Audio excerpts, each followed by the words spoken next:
자금력 있는 현금 부자들이 무순위 청약으로 신규 아파트의 미계약분을 사들이는 이른바 줍줍 현상이 논란이 되고 있습니다. 당첨자의 절반 이상이 20, 30대들로 무순위 청약이 결국 부모에게 현금을 증여받아 집을 사는 금수저들의 이용수단이 되고 있다는 지적입니다. 이 지적은 곧 청약제도의 구멍 때문이라는 논란으로 이어지고 있습니다. 무순위 청약의 미계약분들을 증여받은 현금으로 이른바 줍줍하는 현상, 여러분은 어떻게 보십니까? 오늘 아침 토론에서 짚어보도록 하겠습니다. 네, 문자로 참여하실 수 있습니다. 100원의 이용료가 있는 의료 문자 샵 3698번으로 여러분의 다양한 의견 많이 보내주시기 바랍니다. 오늘 토론 함께해 주실 두 분의 패널 소개해드리겠습니다. 연세대 정경대학원 금융부동산학과 한문도 겸임교수, 건국대 부동산대학원 최황수 겸임교수입니다. 두 분 어서 오세요. 어서 오십시오. 안녕하세요. 사실 지난 무순위 청약 당첨자 현황을 봤더니 지난해부터 올해 7월까지 이 무순위 청약 중 절반 이상을 20, 30대가 가져갔다라는 통계를 고 국회의원이 내놨던데 이 현상 어떻게 봐야 될까요? 일단 뭐 후발적인 추격 매수 현상도 분명히 있을 것 같습니다. 왜냐하면 이전에 있던 좀 더 그 연령대가 높은 사람들의 어떤 시장 참여에 따른 그 차익 거래라든가 이런 것들을 좀 보는데 예. 우리도 나중에 만약에 계속 이대로 그냥 무주택인 상태로 유지를 해서는 추후에 시간이 더 흘러가면 오히려 내가 시장에 참여할 수 있는 기회를 오히려 상실하는 것이 아닌가라는 어떤 위기감도 있을 것이고 네.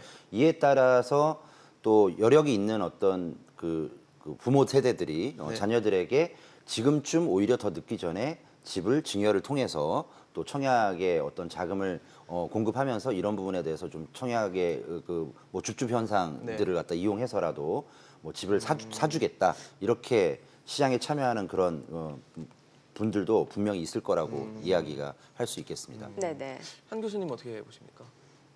지금 말씀하신 부분은 사실 우리나라가 청약제도 애초에 시작할 때부터 1970년대부터 계속 뭐 노출되어 왔던 문제입니다. 그래서 특별히 그에 대한 어떤 뭐 디테일한 안을 뭐 유럽처럼 짤 어떤 시간적 여유가 우리나라 없었죠. 압축 성장을 하다 보니까 그러니까 최대한 뭐 이번 정권에서 그나마 5월달에 뭐 6배수 적용해서 했음에도 불구하고 네. 이번에 뭐 국회의원이 이제 좀 생뚱맞게 좀 노출을 시켰는데 제가 볼 때는 왜냐하면 이 현상은 계속 이어져 왔었어요 어디서라. 왜냐하면 정상적인 물건을 계약하고 마지막에 남은 건 누가 살까요? 돈 있는 사람이 사겠죠. 그건 뭐 어느 뭐 자유시장 경제에서 기본적인 거고. 다만 이제 이 부분이 노출된 반면에 제가 역으로 하나 말씀드리고 싶은 거는 이 줍줍한 단지들이 20곳에 대한 그 데이터인데 그 데이터들이 다 좋은 곳입니다. 입지가. 청약률이 좋았던 곳이고 역으로 예를 들어 부산이 한 군데 포함돼 있던데 20개 중에 네. 부산에 이 기간 동안에 올해만 뭘 잘라서 보면 부산에 한 7개 단지가 분양을 했는데 4개 단지가 미달이에요. 그러니까 그런 기사는 노출이 안 되고 이 부분이 노출이 됐는데 제가 볼 때는 줍줍 현상에 대한 기사가 어제 그제 많이 떴더라고요. 네, 제가 네. 출연을 보니까. 그래서 이게 왜 이렇게 또 생뚱맞게 나오나. 문제라는 건 다 알고 있었고 정부에서는 준비를 하고 있고 최대한 뭐 이런 상태인데 이거는 뭐 단기간에 뭐 해결될 것 같지는 않고요. 조금은 시간이 좀 필요한 것 같습니다. 그러면은 교수님께서는 이른바 그러니까 현금을 갖고 있다가 미계약분을 주워 담는 줍줍 쪽이 이게 갑자기 나타난 현상은 아니고 계속 그렇습니다. 있어 왔다라는 거죠. 네, 1970년 청약제 시작할 때도 이미 전문가들 그 논문하고 저 보고서 위원회 회의록에 다 나와 있습니다. 그것은 어쩔 수 없다. 왜냐하면 결국 남게 된 것을 누가 살까요? 돈이 살 사람이 있어야 산다는 없잖아요. 말씀이신 그 부분에 거죠? 대해서 건설회사가 못 팔게 막아둘 수 있는 그건 말이 안 되죠. 공산주의도 아니고 그런 부분을 이제 해결하기 위해서 아까 제가 말씀드린 뭐 서유럽 제도의 어떤 모한 제도들이 있는데 네네. 제가 시간이 되면 좀 말씀드리겠는데 그런 부분들을 좀 도입하는 준비를 좀 하는 것 같습니다. 제가. 네. 사실 교수님 뭐 줍줍 쪽이라고 저희가 표현을 하고 있는데 이 미계약분을 사들이는 뭐 돈이 있으면 사는 거는 맞을 수 있다고 생각은 드는데 사실 이번 그 데이터에서 좀 눈이 가는 부분은 20, 30대가 이 절반 이상을 차지했다라는 부분인 것 같아요. 이거 어떻게 해석해야 될까요? 사실 절반 아니고요. 67.2%입니다. 그렇죠. 아, 3명 그러네요. 중 2명 정도. 예, 그러니까 3분의 2가 넘는 거잖아요. 그러니까 전체 뭐 보면은 이제 그 연령대가 높아질수록 또 경제적 여력이 있어서 그 부분에 대해서 줍줍 현상을 아마 참여하는 분들이 있을 거라고 예상을 했는데 20대가 뭐 24.4%, 그러니까 뭐 20대가 9.7%, 근데 30대가 42.5%, 그래서 절반 넘고 또 40대도 일부 40대 초반까지 포함을 하면 꽤 많은 숫자가 이 정도까지 넘어가게 되거든요. 그러면은 40대는 조금 사실 이해가 가는 부분도 사실 없잖아 있는데. 예, 뭐 직장 생활을 네, 하거나 오래 사회생활을 하는데 이제 어느 하신 정도 분들이니까. 어느 정도 여력이 되게 네, 되니까요. 있을 수 있는데. 그런데 특히나 제일 많은 게 30대. 아. 그럼 30대라고 하면 30대 후반일 수도 있고 중반일 수도 있고 그렇죠. 초반일 수도 있는데 네. 경제적 여력이 엄청나게 그 호전됐던 시기는 아닐 수도 있단 그렇죠. 말이에요. 또 어린 자녀가 있는 그런 가정들도 있을 것이고 그렇습니다. 이런 와중에 내가 모은 어떤 그 여력이 있는 그런 경제적 여력을 갖다가 확실히 가지고 있다라고 볼 수 없는 상태에서도 가장 많이 참여했다라는 것은 시장에 어떤 그 내가 뒤처지지 않으려고 하는 어떤 그런 그 현상들도 분명히 심리적으로는 좀 작동이 된 것이 아닌가라고 추정을 하고 뭐 있습니다. 부모로부터의 증여나 이런 것들도 의심할 수 있는 상황입니다. 본인들이 가지고 있는 자금 일부하고 네. 모자란 것에 대해서는 보충을 부모님으로부터 받는, 뭔가 도움을 증여를 받고 네. 이렇게 하는 경우도 많이 있을 것 같습니다. 이게 혹시 서울 이외의 지역에서도 20, 30대가 이 미계약분을 지금 담는 상황들이 많이 나타나고 있나요?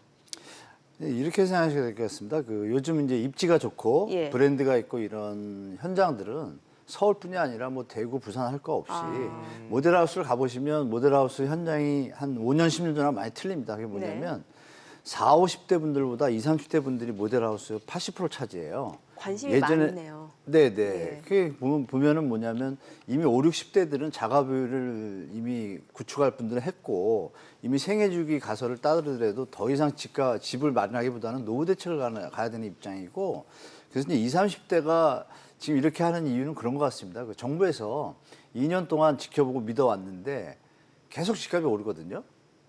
거기서 이제 불안 심리를 좀 느낀 데다가 분양가 상한제에 대해서 언론에서 공급 감소로 인한 폭등이 나중에 올 거다. 그러면 이제 20, 30대 분들은 전문 지식이 없는 분들은 거기에 또 쏠려서 실수에 더 모이고 역으로 또 강남 지역은 또 희소성이 좀 있지 않습니까? 강남 지역에 이제 현금 부자가 아니라 부모 입장에서 자식한테 가까운 데 살고 싶어 하니까 무주택자가 아니더라도 그럼 자식을 내보내서 출가를 시켜가지고 일부러 이제 전세를 줍니다. 일부러 전세를 줘서 무주택자가 되면 추첨지에 들어갈 수가 있잖아요. 이런 형태를 취할 수밖에 없는 게 이제 현 제도의 맹점인데 이 정부나 뭐 전문가들이 뭐 전체적으로 한번 모여서 다시 전체적으로 고려해 볼 필요성은 좀 있고 현재로서는 이 현상은 뭐 아까 말씀드린 것처럼 당분간은 특단의 조치가 있지 않는 한은 뭐 시장 경제상 어쩔 수 없는 현상인 것 같습니다. 네네. 그렇다면은 역시 2030 세대가 이 무순위 청약을 통해서 미계약분을 주워 담는 이런 상황들은 이 제도상의 맹점이다 이렇게 봐야 될까요?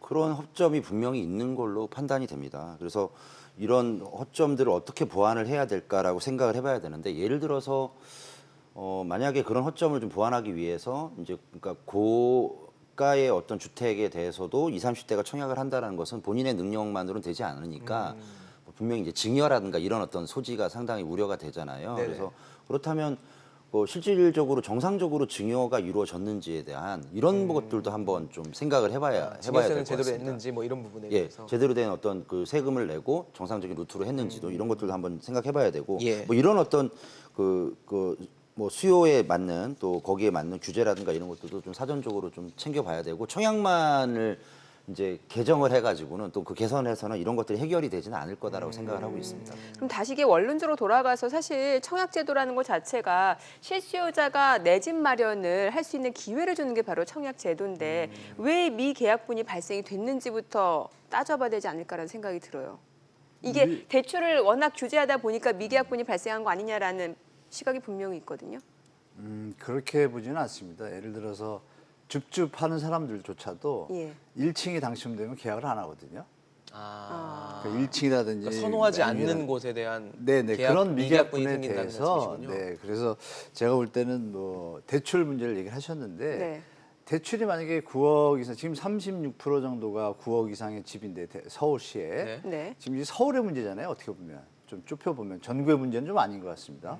서울에서 9억이 한 36%인데 그 집에 대해서 굳이 대출을 또 풀어줘서 다시 대출을 신용을 베이스로 한 주택 가격 상승의 기본을 만들어주면 또 문제가 생기잖아요.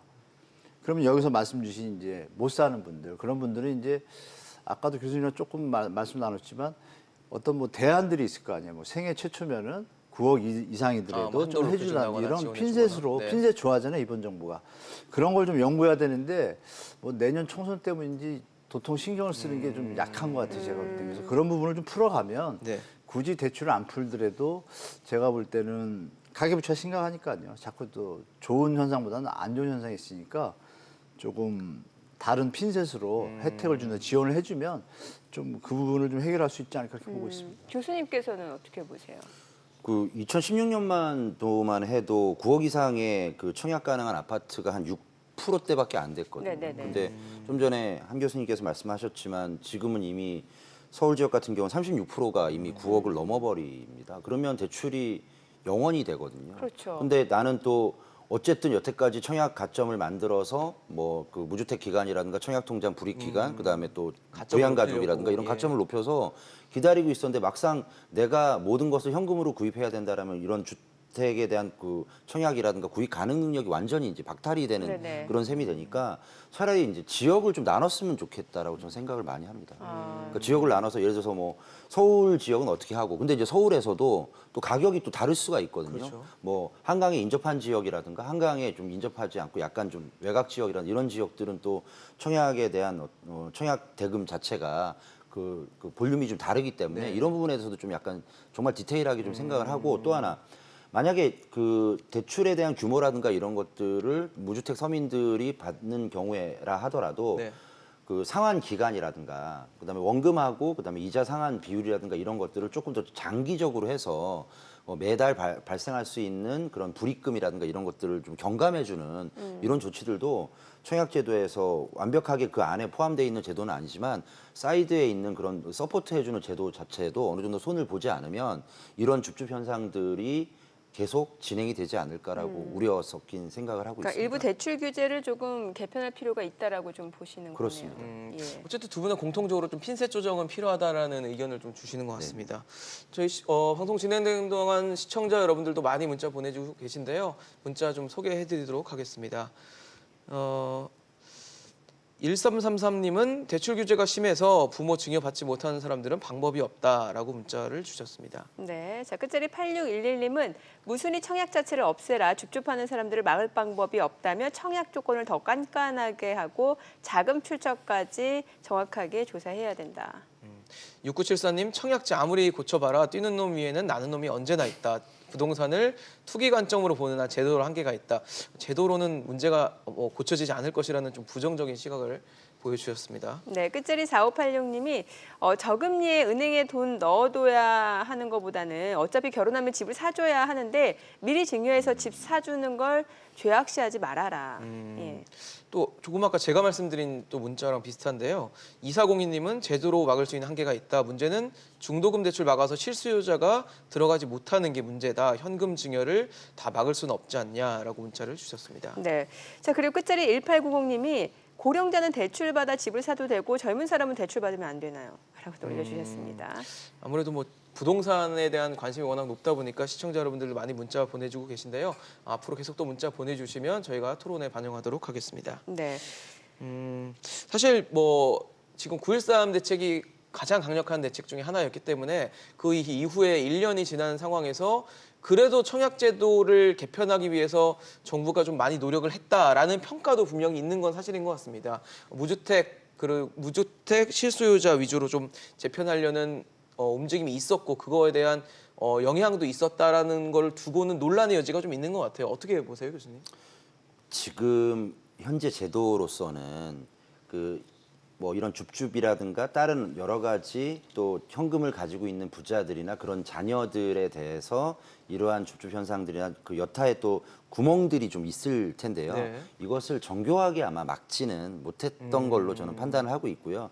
9.13 대책 이후에 여러 가지 부동산 시장의 규제라든가 그다음에 정부의 강력한 뭐 부동산 가격 안정화 조치가 있었지만 그것만으로는 모든 것들이 해결되는 건 아니었다고 생각하고요. 네. 작년 9.13 조치 이후에 올해 6월 셋째 주까지 주택 가격에 대한 심리지수라든가 이런 것들이 안정화됐던 것은 사실이나 그것은 9.13 조치의 어떤 그 제도 자체의 전격적인 어떤 그런 효과라기보다는 네. 그동안 2017년 8월 2일부터 파리 조치 이후에 계속 있어왔던 누적된 규제가 9.13 조치로 인해서 조금 안정화됐고요. 거기에 따른 이제 지금 한 8개월, 9개월 정도 지나다 보니까 그 잠잠했던 것들이 또 다르게 어느 정도 이 에너지를 좀 뭐 투기 세력이든 투자 세력이든 그런 에너지들이 쌓여서 최근에 주택 가격을 조금은 좀 상승시키는 방향으로 가고 있지 않나 이런 생각이 드는데요. 네. 거기에 따라서 거기에 투자의 하나의 패턴 중에 하나가 청약 시장도 있으니 네. 이 부분에 대해서 이러한 부작용으로 나타났다고 저는 이해하고 있습니다. 교수님께서는 정부의 청약제도 개편에 대해서 어떻게 저는 보세요? 잘했다고 봅니다. 1단은 잘했고 2단 이제 조금 말씀 주신 이제 우리가 얘기한 줍줍 현상 네네. 그것만 이제 처리하는 부분이 남아 있는데요. 네. 그 일단 추첨제 가점제에서 85제곱미터 국민주택 규모 이하에 대해서 75%를 가점제로 한다는 것은 실수요자 위주로 구성을 했고요. 거기다가 이제 또 85제곱 이상도 5대5를 했기 때문에 옛날에 비하면 실수요자가 접근할 수 있는 영역을 많이 넓혀줬어요. 그래서 성공을 했어요. 일단은 했는데 이 말씀 주신 이제 줍줍 현상에 대한 그런 네. 부분의 문제에 대해서 미처 생각을 못한 거죠. 그리고 6배수라는 거 넣었잖아요. 청약률이 6대1이 안 될 때는 추첨제가 많아지잖아요. 네, 그렇죠. 그 부분 때문에 이제 커트라인이 잘린 부분 그분들이 이제 손해를 보다 보니까 46점이 커트라인인데 45점인데 여기는 무순위 청약이 뭐 10,000대1이면은 거기에 같이 들어가니까 이 그렇죠. 선택권이 줄잖아요. 이게 좀 문제가 있어서 정부에서 그 문제에 대해서 이제 해결할 의지를 보였었는데 그 금감원에서 저 어디죠? 한국감정원으로 네네. 그 국토부 그 통계라든지 그런 아파트 투 이런 거를 좀 옮기는 그런 과정 때문에 바로 시행한다는 게 좀 늦어지고 있어요. 그래서 제가 볼 때는 연말 정도면 이게 좀 정리가 좀 될 것 같고 그래서 일단 잘하고 있고 빨리 좀 했으면 더 좋겠고 네. 그리고 줍줍에 대해서 제가 한 말씀 첨언하자면 네네. 이런 걸 말씀드리겠습니다. 뭐냐면 뭐 어느 나라라고 할 수는 없지만 서유럽의 뭐뭐 나라들은 20대가 집을 사면 취득세를 2배 내고 보유세도 3배를 더 냅니다. 아주 좀 현명한 것 같아요. 왜냐하면 그 20대가 말씀 주신 대로 정상적인 9억 이상일 때 얘기입니다. 네. 3억짜리는 아니겠죠. 왜냐하면 네네. 능력이 되니까. 9억, 10억짜리를 20대가 산다는 건 뭔가 둘 중에 하나잖아요. 뭐 로또가 맞았던 증여를 부모님이 받았죠. 주셨던 네. 뭐 어떤 뭐 특수한 경우잖아요. 그런 부분에서 충분히 소득이 있다고 판단돼서 세금을 더 많이 매기는 거에 대해서 이의를 제기하지 않거든요. 당사자들도 그런 부분으로 좀 중화를 시켜가면 줍줍의 현상 어떤 그거에 대한 불합리함을 좀 풀 수가 있다고 보고 예. 그 대출 문제 마지막으로 말씀드리면 그래서 그 김상훈 자유한국당 의원이 네네네. 대출 문제를 지금 꺼낸 거잖아요. 네네. 지금 10월 초면 분양가 상한제 지금 얘기가 나오는 마당에 네. 대출 문제를 두고 나온 자체가 좀 이해가 안 돼요. 그것도 기사화시키는 언론도 문제고 지금 우리가 좀 얘기하고 있잖아요. 네. 이게 지금 타임이 안 맞는데 이런 생각도 좀 시청자들이 같이 해보셨으면 네. 일부 시장 참여 편향적인 분들이 이걸 지금 노출시키는 것이 아닌가. 그리고 20개 단지의 전체 가구 수가 몇만 가구인데 그 중에 한 2천 가구가 지금 저 무순위로 갔고 그 중에 50%면 1,000가구가 20, 30대 간 거거든요. 이거를 큰 문제가 아닌데 자꾸 노출시켜가지고 또 사람들의 심리 불안을 조장하는 자체도 좀 개인적으로 좀 불만인데 이런 부분들을 균형 있게 뭐 미분양 단지도 내주고 이랬으면 좀 좋겠다는 좀 생각이 듭니다. 네네. 자, 시청자분들 문자 내용도 다시 한번 좀 짚어보도록 하죠. 끝자리 1333님이 이제 대출 규제가 심해서 부모 증여 받지 못하는 사람들은 방법이 없다라고 올려주셨습니다. 네. 청약제도도 문제지만 공급을 늘려주는 정책이 필요하다. 4523님이 문자 보내주셨습니다. 네. 끝자리 9700님이 부자들이 사는 게 나쁜 건 아닌데 서민들은 대출을 다 막아놔서 시도도 못 해보는 게 나쁘다라는 거죠. 결국 강남 좌파 2세들을 위한 거죠라고 또 올려주셨네요. 네, 2112님은 청약제도 재편 이전에 1가구 2주택 이상 보유세를 무겁게 많이 올려야 된다라고 문자를 주셨습니다. 네. 그리고 끝자리 0504님은 무주택자에겐 금융혜택, 유주택자에겐 금융혜택 제한. 뭔가 핀셋 그런 규제책을 말씀을 주신 것 같습니다. 네. 아까 교수님이 또 하실 말씀 있으셨던 것 같은데 어떤 저는 말씀이신가요? 그 이번에 5월 달에 또 이런 그 현상들을 좀 제어를 하기 위해서 네. 6배수 이런 제도를 도입을 했거든요. 맞아요. 예, 예비 당첨자 수. 예비 당첨자 수를. 예. 근데 이것도 좀 미흡하다라고 좀 느끼는 게 네. 살짝의 답답함을 느끼면서 말씀을 드리고 싶은 게 네. 이 6배수조차도 어차피 무주택 서민이란 말이에요. 그럼 이분들도 구입 가능한 능력이 아주 탁월하진 않을 거란 말이죠. 네. 그러면은 이런 현상이 있다 하더라도 과연 이것이 이 부분에 대한 보완책일까에 대해서는 또 다른 의문을 좀 제기를 하고 싶고요. 그게 6배수가 됐든 8배수가 됐든 10배수가 됐든 기본적으로 서민들에게도 주택을 구입 가능한 능력이라든가 이런 네네. 것들 보완책이 수반이 되지 않으면 이런 현상들은 막을 수가 없다라고 저는 생각을 하고 어차피 있습니다. 살 수 없는데 늘려봤자 소용이 없다는 말씀이시죠. 그렇습니다. 그러니까 뭔가 미계약분이 발생하지 않게끔 실수요자들한테 이런 물량이 제대로 공급이 되려고 하면은 뭔가 이렇게 살 수 있는 여력을 제공을 해줘야 된다는 거죠. 청약 제도 말고 예. 청약에 참여할 수 있는 그 환경을 만들어줘야 되는데 네. 단순하게 청약만 옥죄기를 하거나 아니면 청약에 대한 정교한 규제를 뭐 하거나 아니면 정교한 제도를 만든다고 해서 이 부분이 해결될 것 같지는 않거든요. 그럼 교수님께서는 그에 대한 대책으로 뭐가 있다라고 보세요? 지금 우리가 자꾸 미시적으로 빨려 들어가고 있는데요. 청약제도 자꾸 들어가고 또 줍줍 이런 것보다 아까 뭐 공급 얘기 말씀 주셨잖아요. 사실 강남이 예전에 경기도였잖아요. 경기도 서초구는 경기도 시흥시였고 네. 서초구는 또 강남구에서 잘라서 나온 거고 그 30년 전, 30년만 해도 그랬단 말이에요. 1970년, 70년, 80년 들어갈 때 됐으니까. 네. 그 제가 공급을 많이 늘리면 되지 않겠습니까? 일단 강남이 지금 크게 된 거는 학원을 갖다가 서울 시내 그 종로 이쪽에 있던 학원들을 증설을 못하게 하고 학원은 무조건 새로 짓는 데다 하고 또 세금 면제해 주고 네. 그리고 저 테헤란 내 중심 상업지구 용적률 올려주고 이렇게 좀 밀어줬잖아요. 커뮤니티 코엑스 꽂아주고. 네. 이런 것들이 좀 동반되면 누가 글로 이사를 안 가겠어요. 역으로 파주 지역을 만약에 강남처럼 키운다고 생각을 해볼게요. 그리고 도로만 2개 더 뚫으면 굳이 서울에 살 필요가 없어요. 일자리가 거기 있고 금융기관이 글로 간다 그러면. 그런 강력한 정책을 시도할 때가 지금 점점 다가오고 있는데 인구 감소가 일어나니까 기득권들이 지금 왔다 갔다 하고 좀 헤매는 것 같아요. 제가 볼 때. 공급을 많이 늘리자니 인구 감소가 되면 내려갈 것 같고. 그렇죠. 지금 그런 것에 휘둘리는 것보다는 제가 볼 때는 젊은 세대들이 좀 정치 쪽이나 이런 쪽에 많이 참여하셔가지고 답은 나왔잖아요. 네. 공급을 많이 늘리면 청약제도가 뭐가 필요하겠어요. 집이 남아들면 그 날이 좀 멀기 때문에 지금 문제가 되는 것인데 그것을 위해서 장기적으로 후세들을 위해서 가는 게 답이라고 보고 네. 돌아놓고 또 하나 제안하자면 이런 안도 있을 것 같아요. 서초구가 경기도 시흥시에서 서초가 되고 나서 처음엔 논밭이었지만 정부에서 밀어주니까 커뮤니티와 인프라가 되니까 가격이 오르고 사람들이 모이는 것처럼 도시의 특성을 가지게 되잖아요. 그런 것처럼 서울이 특별시잖아요. 전 세계 그렇죠. 특별시라는 시가 좀 없는 것 같아요. 제가 볼 때. 그러면 서울도 광역시의 인구보다 크잖아요. 지금. 네. 그럼 제가 뭐 굳이 제안을 드리자면 경기도를 다 묶어가지고 서울 동부시, 서울 전체를 서울 광역시로 서울 행정 지명을 바꾸고 네. 서울 동부시, 뭐 남부시, 서부시 이렇게 하면 이게 웃기는 얘기 같지만 네. 경기도에 살다가 서울 시민이 되는 거잖아요. 그러면 도로망만 되고 일자리만 있다라면 지금 예. 우리가 희소성을 밀어붙이고 기득권들이 그걸 가지고 자꾸 계속 재탕을 하잖아요. 가격을 자꾸 올리고 대출이 자꾸 올라갈수록 국민들 젊은이들 대출 이자만 나가지 그게 자기한테 돌아오는 돈이 아니거든요. 팔아가지고 사업을 하지 않는 이상 알겠습니다. 자기 집 올라봐도 남 집도 오르고 그러니까 이런 부분들을 볼 때 제가 볼 때 지금 드린 좀 웃기는 얘기 같지만 네. 앞으로 현실 가능성이 있다라고 해서 좀 관계자가 있다라고 좀 검토해 봤으면 하는 뭔가 좀 바람이 장기적인 있습니다. 비전을 좀 제시해 주신 거네요. 네네네. 예, 알겠습니다. 그럼 좀 마음이 좀 풀리지 않을까요? 네. 오늘 최양수 겸임 교수, 한문도 겸임 교수였습니다. 두 분 말씀 잘 네. 들었습니다. 잘 들었습니다.